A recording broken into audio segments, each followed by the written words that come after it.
예, 안녕하셨습니까? 반갑습니다. 요한복음 13장 3절에서 5절에 있는 말씀을 읽겠습니다. 요한복음 13장 3절에서 5절에 있는 말씀입니다. 저녁 먹는 중에 예수는 아버지께서 모든 것을 자기 손에 맡기신 것과 또 자기가 하나님께로부터 오셨다가 하나님께로 돌아가실 것을 아시고 4절 저녁 잡수시던 자리에서 일어나 겉옷을 벗고 수건을 가져다가 허리에 두르시고 이에 대야에 물을 담아 제자들의 발을 씻기시고 그 두르신 수건으로 씻기시기를 시작하여 잘하시는 말씀입니다. 오늘 이 저녁 예배 시간이 2023년도 마지막 저녁 예배 시간입니다. 내일 안식일이 지나고 나면은 이제 하루가 더 지나면은 2024년 새해가 시작됩니다. 올 한 해 정말 교회를 위해서 우리 같이 수고하고 봉사하신 모든 성도님들께 하나님께서 큰 축복으로 인도해 주시기를 바랍니다. 내일 2023년도 마지막 안식일은 이미 공지한 대로 성만찬 예식 안식일입니다. 성만찬 예식이 진행됩니다. 그래서 오늘 이 시간은 내일 성만찬 예식에 우리 모두가 참여하기에 앞서 잘 아시는 이 겸손 예식, 이 세종 예식의 의미를 같이 생각해 보면서 이 거룩한 예식에 우리가 어떠한 마음으로 참여해야 될지를 같이 생각해 보는 시간을 가지고자 합니다. 예수님께서 직접 제자들에게 모본으로 주신 이 겸손 예식, 제자들의 발을 씻기신 이 구체적인 이 사건에 대해서 이 기록이 마태, 마가, 누가복음에는 없습니다. 단지 마태와 마가는 예수님을 배신할 유다의 그 정체를 드러내고 그 정체를 드러내는 그 기록이 있을 뿐입니다. 요한만이 바로 이 예수님의 그 겸손 예식의 이 사건에 대해서 자세하게 요한복음에만 기록하고 있습니다. 먼저 유대인들의 전통 율법인 미시나를 보게 되면은 6월절 만찬 예식이 진행되는 순서를 이 미시나에서는 자세하게 알려주고 있는데 그 예식의 순서를 보게 되면은 오늘 우리가 알고 있는 성만찬 예식과는 좀 많이 이렇게 다릅니다.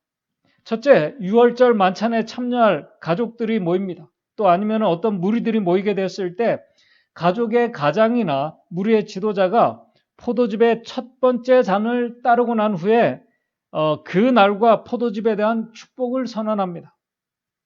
그리고 난 다음에 참여자들에게 그 포도즙 잔을 이렇게 이제 건네줍니다. 그 다음에 손을 씻는 예식이 그 다음에 진행됩니다. 오늘 우리가 일반적으로 유대인들의 정결 그 순서와는 또 음식 먹는 순서와 이것이 좀 다름을 우리가 알게 됩니다. 손을 씻는 예식이 진행된 후에 세 번째 이제 손을 씻는 예식이 끝난 후에 6월절 식탁이 차려지게 됩니다. 6월절 식탁에 제공되는 음식은 6월절 어린 양 이 고기와 누룩을 넣지 않는 이 떡, 무교병, 또 쓴나물, 그 다음에 상추와 기타 이 채소, 그리고 맛을 이렇게 내기 위해서 알몬드와 그 다음에 대추야자, 무화과하고 건포도, 향료, 또 이 식초 등을 이렇게 섞어 만든 하로셋 소스라는 이 소스를 가지고 무교병 빵인 이 맛조라는 이 빵과 같이 이렇게 이 소스를 이렇게 같이 섞어서 이렇게 먹었다고 합니다. 이때 입맛을 돋구기 위해서 많은 이 채소도 같이 먹었다고 합니다. 그 다음에 두 번째 다시 이제 포도즙 잔이 참여한 가족이나 이 참여자들에게 또다시 이제 두 번째 잔이 돌아갈 때 그때 전체를 진행하는 이 가장이나 지도자가 6월절의 의미를 자세하게 설명해 줍니다. 그리고 나서 시편 113편, 114편으로 이루어진 6월절 찬송을 같이 부르게 됩니다. 그 중에 하나를 보게 되면 시편 114편 1절, 2절을 보게 되면은 이스라엘이 애굽에서 나오며 야곱의 집이 방언 다른 민족에게서 나올 때에 유다는 여호와의 성소가 되고 이스라엘은 그의 영토가 되었도다라는 113편과 114편의 시편의 찬미를 부른 다음에 이제 참석자들이 유월절 만찬을 그때 이제 먹기 시작합니다. 그때 가장이나 이 지도자는 축사를 하고 무교병을 떼서 모두에게 이제 누룩을 넣지 않은 이 무교병을 이제 나누어 주게 됩니다. 그때 유월절 어린 양의 고기도 그때 먹습니다. 그리고 나서 또 세 번째 포도즙 잔을 또다시 건네서 식사를 위한 축사를 드리고 또다시 네 번째 포도즙 잔을 또 따라서 나눈 다음에 시편 115편에서 118편의 찬송을 모두가 합창하면서 이 유월절 이 기념 예식을 끝낸다고 합니다. 참 길고 복잡한 또 많은 음식을 먹는 또 우리가 생각한 것보다 많은 이 포도즙을 마시는 그런 예식입니다. 많은 음식들, 고기와 포도즙을 먹습니다. 유월절 이 고기를 먹습니다. 그래서 고린도전서 11장 27절에서 29절을 보시게 되면은 이 성만찬 예식의 의미를, 이 유월절 예식의 의미를 잘 이해하지 못하고 절제하지 못하고 먹고 마시는 데 집중한 자들 중에는 이 예식이 끝나고 난 후에 그 예식을 하면서 죄를 범하고 또 몸이 약하게 되어서 병이 드는 일들의 문제들이 고린도 교회 안에서 벌어지고 있었음을 사도 바울이 고린도전서 11장에서 말씀하고 있습니다. 그래서 고린도전서 11장 27절에서 29절을 보게 되면 이렇게 말합니다. 그러므로 누구든지 주의 떡이나 잔을 합당치 않게 먹고 마시는 자는 주의 몸과 피를 범하는 자가 있느니라. 사람이 자기를 살피고 그 후에야 이 떡을 먹고 이 잔을 마실지니 주의 몸을 분변치 못하고 먹고 마시는 자들이 이제 그 당시에 생겼기 때문에 그 일들이 이 예식이 끝난 후에 많은 문제들이 생겼음을 말씀합니다. 성만찬 예식에 그래서 사도 바울이 고린도전서 11장 23절에서 26절에 성만찬 예식의 아주 중요한 의미를 그것이 무엇인지를 이제 교훈하는 말씀을 하십니다. 그 의미에 대해서는 내일 좀 더 안식일에 말씀을 깊이 있는 말씀을 드리도록 하겠습니다. AD 31년 6월절 전날 밤에 여러분들이 아시는 것처럼 이름 모를 이 다락방에서 지금 예수님과 제자들이 유월절을 경축하며 만찬을 하기 위해서 모였습니다. 그런데 그날 밤은 지금까지 유월절 예식에 참여했던 예수님의 모습이 아니었습니다. 이제 정말 참 유월절 어린 양 되신 예수 그리스도께서 유월절 음식을 먹는 그날에 인류의 죄값을 위해서 희생 제물이 되셔야 할 때가 되었습니다. 인류의 죄를 지신 예수께서 하나님의 진노의 잔을 직접 마셔야 할 때가 되셨습니다. 제자들과 함께 할 수 있는 시간이 이제 몇 시간 남지 않았습니다. 그런 의미에서 이 최후의 만찬의 이 자리는 정말 엄숙하고도 또 구원의 은혜, 하나님의 대속에 대한 그 깊은 사랑에 대한 감사와 기쁨의 자리가 될 수 있는 아주 특별한 시간이었습니다. 그런데 바로 그런 은혜의 자리가 사실은 그렇지 못했습니다. 겉으로 어떤 부절제함으로 준비되지 못한 것보다 사실 더 심각한 상황이 바로 지금 이 만찬 자리에 있었습니다. 그 자리에 참석한 제자들은 외적으로 드러난 어떤 부절제함보다 더 심각한 마음으로 아주 심각한 상태에서 그 자리에 참석하고 있었습니다. 그들의 마음은 바로 이 특별한 예수님께서 준비하신 이 특별한 예식을 위해 아무런 준비가 되어 있지 않았습니다. 예수님과 이 예식을 통해서 깊이 교제할 수 있는 그런 준비가 되어 있지 못했습니다.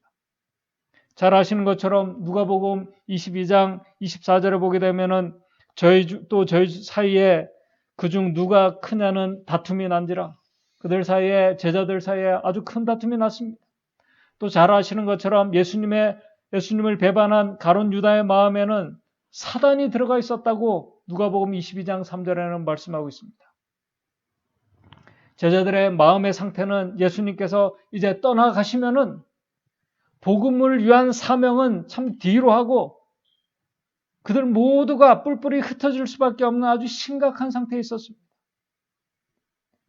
제자들은 이 예식의 의미에 대해서 전혀 무지했습니다. 지금까지 예수님께서 보여주신 자아희생의 그 모범은 아예 그 자리에서 생각조차 하지 못하고 있었습니다. 오로지 그들은 이기적인 자신들만 생각하고 그 자리에 있었습니다. 그 자리는 질투와 시기와 분쟁과 또 분쟁으로 인한 미움과 적개심으로 인해서 그들의 마음은 아주 불편한 가운데, 깊은 어두운 가운데 예수님과 함께 그 자리에 있었습니다. 예수님과 교제를 위해 전혀 준비가 되어 있지 못했습니다. 시대소망 그 644쪽에 이렇게 말씀합니다. 제자들이 다락방에 들어갔을 때, 이 다락방에 제자들이 들어갔을 때 그들의 마음은 적개심으로 가득 찼다. 참 아이러니하지 않습니까? 장소와 음식들 외형적으로 잘 준비되어 있습니다. 그러나 그들의 마음은 하나님께서 주실 수 있는 축복과 평안을 받을 준비가 전혀 되어 있지 않았습니다. 그런 상태에서 또 하나의 문제는 누가 그들의 발을 씻어줄 것인가였습니다. 잘 아시는 것처럼 그 당시에 잔치가 있을 때에는 종이 손님들의 발을 씻는 것이 관례였습니다. 그 장소에는 발을 씻길 물 항아리와 대야가 준비되어 있습니다. 수건들이 다 준비되어 있었지만은 안타깝게도 그 자리에는 그들의 발을 씻어줄 종이 없었습니다. 제자들 모두는 자존심이 상할 이 종의 일을 하려고 하는 자가 아무도 없었습니다. 서로 불편하고 어색하게 눈치를 보고 있었습니다. 그 안의 공기는 정말 냉정하고 무관심하고 적개심이 가득 찼고 불편함으로 또 불만으로 가득 찬 그런 자리였습니다. 아무도 스스로를 낮은 데 처하려고 하지 않았습니다. 시대의 소망에 보게 되면은 어떻게 사단에 의해 사로잡혀 있는 그들의 완악하고 어두운 마음을 바로 거기에서 누가 구해내 줄 수 있을까? 그렇게 기록하고 있습니다. 어떻게 그들에게 하나님의 위대한 사랑과 겸손, 봉사의 은혜가 무엇인지를 깨닫게 해줄 수 있을까?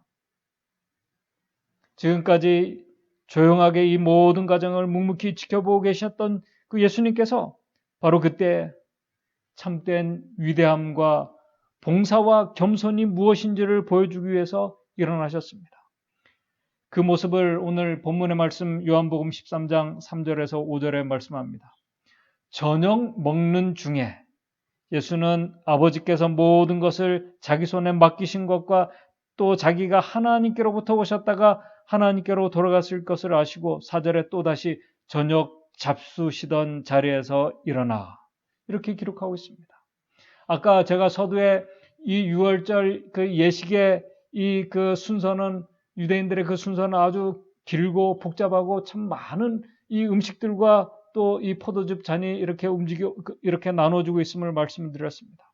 저녁 잡수시던 자리에서 이제 일어나 겉옷을 벗고 수건을 가져다가 허리에 두르시고 그 다음에 5절에 이에 대에 물을 담아 제자들의 발을 씻기시고 그 두르신 수건으로 씻기기를 시작하셨다라고 말씀합니다. 처음에 제자들은 예수님께서 일어나셨을 때 식사 중에 무슨 일이 일어날지 관심을 가지고 바라보았습니다. 그런데 예수님께서 겉옷을 벗고 그들의 더러운 발을 직접 만지며 씻기실 때, 물을 떠서 씻기실 때 제자들은 놀라며 지금까지 자신들이 보지 못했던 자신들의 참 모습을 그때야 보게 되고 깨닫게 되었습니다. 참 이것도 깨닫게 하시는 것도 은혜입니다. 시대소망은 이렇게 기록하고 있습니다. 644쪽입니다. 이러한 동작은 제자들의 눈을 뜨게 하였다. 쓰라린 수치심과 예수님이 그들의 발을 만지시고 이제 물을 담고 그들의 발을 이제 씻기실 때 그들은 아주 쓰라린 수치심과 부끄러움이 저의 마음에 가득 찼다. 그들은 무언의 책망을 이해하였으며 다 같이 새로운 빛 가운데서 자신들을 바라보았다. 참빛이신 예수께서 그들의 어두운 마음에 빛을 비춰주신 것입니다. 그때 그들은 자신의 모습을 보면서 수치심과 부끄러움 속에서 제자들은 그들을 향한 예수님의 더 깊은 무언의 사랑을 깨닫게 됩니다. 조금 전까지는 그들의 이기적인 마음 때문에 마음이 불편하고 슬픔으로 가득 차 있었지만은 우리 주님께서는 그들의 갈등에 대해서 전혀 꾸짖거나 논쟁하지 않으셨습니다. 그 대신 그들이 평생 잊지 못할 한 모본을 예수님께서 직접 보여주셨습니다. 그 예식을 우리 모든 성도들이 내일 우리가 참여하게 될 것입니다. 우주를 창조하신 창조주께서 우주의 왕께서 그분의 말씀과 손으로 이 모든 것을 유지하시는 하나님께서 하늘의 모든 것을 다 내려놓으시고 종의 형체를 취해서 이 세상에 오셨습니다. 그리고 이제 모든 봉사를 다 마치신 후에 그리고 하늘로 돌아가시기 바로 전에 십자가에 달려 돌아가시기 바로 전에 또다시 친히 겸손하게 종의 위치로 내려가셔서 그들을 섬기셨습니다. 특별히 예수를 배반한 유다의 발을 예수님께서 씻어주실 때 유다는 시대의 소망 645쪽에 보게 되면 그분의 마음에는 어찌 내가 너를 버릴 수 있을까 하는 이 무언의 사랑에 강권하는 능력을 유다가 느꼈다고 기록하고 있습니다. 그의 더러운 발을 씻기시며 수건으로 닦아주실 때 그 순간 유다는 죄를 회개하라는 아주 깊은 충동으로 떨었다고 기록하고 있습니다. 그러나 잘 아시는 것처럼 유다는 끝까지 회개하기를 거부하며 마음 문을 닫아버렸습니다. 그러나 베드로는 달랐습니다. 자신의 발을 예수님께서 씻기려고 하실 때 그는 예수님께 주님 왜 제 발을 씻기십니까? 왜 제 발을 씻겨주십니까? 묻습니다. 그때 예수님께서 요한복음 13장 7절에 나의 하는 것을 네가 이제 알지 못하나 이후에는 네가 알게 될 것이다 라고 말씀합니다. 그럼에도 베드로는 주님 제 발은 절대로 씻기지 못하십니다. 그렇게 베드로가 얘기합니다. 그때 예수님께서 베드로에게 요한복음 13장 8절에 내가 너를 씻기지 아니하면은 네가 나와 상관이 없느냐라고 말씀하십니다. 사실 예수님께서는 지금 보여지는 제자들의 더러운 발을 씻기러 오신 것이 아니었습니다. 사실은 죄악으로 인해서 더럽혀진 그들의 마음을 씻으러 오신 것이었습니다. 시대소망 646쪽은 이렇게 말씀합니다. 그리스도께서는 죄악으로 더럽혀진 마음을 씻으려고 오신 것이다. 그리스도께서 그의 발을 씻기도록 허락하지 않으므로 베드로는 그 낮은 정결 가운데 포함된 더 높은 정결, 그들의 마음을 정결케 하시려는 더 높은 정결을 거절하고 있었다. 그는 참으로 그의 주님을 거절하고 있었다. 주께서 우리의 정결을 위하여 일하시도록 허락하는 일은 주님을 굴욕적으로 만드는 일이 아니었다. 지금 예수님께서 그들의 발을 씻기시고 이렇게 하는 것은 그들이 허락하는 것은 주님을 굴욕적으로 만드는 것이 아니라는 것입니다. 우리들의 유익을 위하여 준비된 것은 무엇이든지 간에 하나님께서 우리를 위해서 준비한 하신 그것은 무엇이든지 간에 감사한 마음으로 받아들이고 이제 그리스도를 위해 열심히 봉사하는 것이 정말 열심히 이제 그리스도를 위해 봉사하는 것이 가장 진정한 겸손이다라고 이렇게 말씀합니다. 하나님께서 준비해 주신 그 대속을 우리가 감사한 마음으로 받아들이고 또 그분을 위해서 우리에게 일할 수 있는 직분을 우리에게 주신 것 우리가 감사하게 받아들이고 바로 하나님의 교회를 위해서 우리가 열심히 헌신하고 봉사하고 하는 것 바로 그것이 진정한 겸손이라고 말씀합니다. 내가 너를 씻기지 아니하면 네가 나와 상관이 없느냐라는 이 말씀을 듣고 베드로는 그때 그의 교만과 고집을 내려놓습니다. 그렇게 제자들은 모두 그들의 발을 주님께서 씻어 주시도록 이제 다 맡깁니다. 그들은 그들의 발이 아니라 사실 그들에게 묻어있는 죄의 불결함을 주님께서 온전히 씻어 주실 수 있도록 주님께 완전히 맡긴 것입니다. 그들에게 정결케 하는 은혜가 필요했던 것입니다. 시대소망 계속해서 말합니다. 수건을 가져다가 허리에 두르시고 제자들의 발에서 먼지를 씻으실 때 그때 주님께서 그들의 더러운 발의 먼지를 씻으실 때 예수께서는 바로 씻으시는 그 일로서 그들의 마음에서 이간과 질투와 교만을 함께 씻어버리기를 원하셨다. 이것은 그들의 먼지 묻은 발을 씻는 것보다 훨씬 더 중대한 일이었다라고 말씀합니다. 조금 전까지는 그들의 정신으로는 그리스도와 함께 교제하기 위해 전혀 준비된 자가 하나도 없었지만은 이제 그들의 발과 그들의 마음까지 씻음을 받도록 예수님께 모든 것을 그들이 맡기고 그들의 발을 허락했을 때 그들의 마음이 씻음을 받는 일이 일어나게 됩니다. 그때 증언의 말씀에는 그들 안에 감정의 변화가 그때 일어났다고 말씀합니다. 그때 예수님께서는 너희가 다 깨끗하여졌다고 요한복음 13장 11절에 말씀을 하십니다. 이제 시대소망 646쪽 그 다음에 일어난 말씀을 읽으면서 오늘 말씀을 정리하도록 하겠습니다. 이제 그곳에는 이제 그 자리에는 그들의 모든 발이 씻어졌습니다. 이제 그곳에는 마음의 연합과 서로 사랑함이 있었다. 조금 전과 완전히 공기가 달라졌습니다. 이제 그곳에는 마음의 연합과 서로 사랑함이 있었다. 그들은 겸손하고 온순하게 되었다. 유다 외에는 모두가 다 가장 높은 자리를 다른 사람에게 양보하려고 했다. 이제 부드럽고 우아한 마음으로 그들은 그리스도의 말씀을 받아들일 수 있게 준비되었습니다.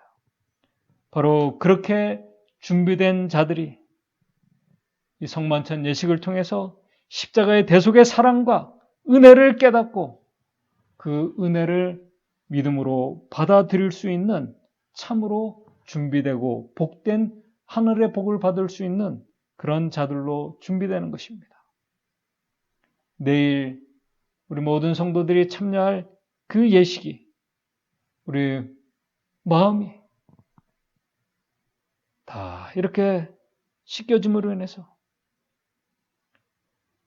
내일 예식이 주님께서 우리에게 주시고자 하시는 그 축복과 은혜를 받을 수 있는 참 복된 예식이 되기를 바랍니다. 그래서 내일 예식을 통해서 우리 모든 성도들이 서로 사랑으로 서로 종노릇하는 정말 은혜 충만하고 복된 성도들, 그래서 2023년도를 우리가 감사함으로 마칠 수 있는 그런 시간이 우리 모두가 가지게 되기를 간절히 바라면서 오늘 말씀을 마치도록 하겠습니다. 기도하겠습니다. 하늘에 계신 하나님 아버지, 저희들에게 보여지는 이 외형적인 이 잘못들과 또 실수들 있습니다. 그러나 사실은 그것보다 더 심각한 것이 우리의 마음속에 있는 우리가 내려놓지 못한 우리의 잿된 마음들이 있음을 고백하게 됩니다. 우리 마음의 미움과 불만과 불평과 용서하지 못하는 그런 정신들이 있다면은 오늘 주님께서 보여주신 그 모본의 모습을 통해서 우리가 모든 것을, 죄된 것을 내려놓고 주님께서 우리의 마음을 씻어주기를 우리가 맡길 수 있는 성도들 될 수 있도록 도와주시옵소서. 그래서 주님께서 우리의 마음을 씻어주심으로 인해서 우리의 마음이 주님께서 주시는 평안과 또 주님께서 준비해 주신 많은 축복들을 받을 수 있는 그런 마음으로 준비되는 우리 모든 성도들 될 수 있도록 주님 인도해 주시옵소서. 특별히 내일 예식을 통해서 우리 모든 성도들이 하나님께서 우리를 위해서 준비해 주신 그 귀한 복을 우리 모두가 받고 누리고 경험함으로 인해서 2023년도를 우리가 감사함으로 또 우리가 연합된 가운데 잘 마무리할 수 있도록 주님 인도해 주시옵소서. 예수님의 이름으로 기도드리옵나이다.